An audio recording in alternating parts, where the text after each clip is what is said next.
ஆரு food ப்ராடக்ட்ஸில் 250 gram of ஆரு சத்து மாவு மிக்ஸ் இப்போ அவைலபிளாக இருக்குது. இதை எப்படி செய்யணும் அப்படின்ற வீடியோ தான் நம்ம இப்போ பார்க்க போகிறோம். ஒரு பவுலில் 1 டம்ளர் தண்ணி ஊற்றிக்கோங்க. இதில் 2 ஸ்பூன் ஆஃப் ஆரு சத்து மாவு பவுடரை ஆட் பண்ணிக்கோங்க. நம்மளோட சத்து மாவு பவுடரில் கெமிக்கல் கிடையாது, ப்ரிசர்வேட்டிவ்ஸ் எதுவுமே ஆட் பண்ணுறதில்ல. No added of additional sugars. So நமக்கு தேவையான சுகரை நம்ம தான் இதில் ஆட் பண்ணிக்கணும். நான் இப்போது 1 ஸ்பூன் ஆஃப் நாட்டு சர்க்கரை இதில் ஆட் பண்ணிக்கிறேன். ரெண்டுத்தையும் ஆட் பண்ணிவிட்டு கட்டி இல்லாமல் நல்லா கரைச்சி எடுத்துக்கோங்க. இப்போது மீடியம் ஃப்ளேமில் ஒரு 5 மினிட்ஸ் இதை நல்லா பாயில் பண்ணி எடுத்துக்கலாம். ஹை ஃப்ளேம் வைக்காதீங்க, ஏன்னா சீக்கிரமாக இது கட்டி பிடிச்சிட்டோம். லோ ஃப்ளேமில் வச்சு லைட்டாக மிக்ஸ் பண்ணிகிட்டே இருங்க.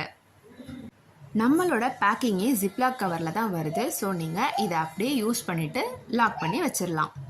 ஹெல்த்தியான சத்து மாவு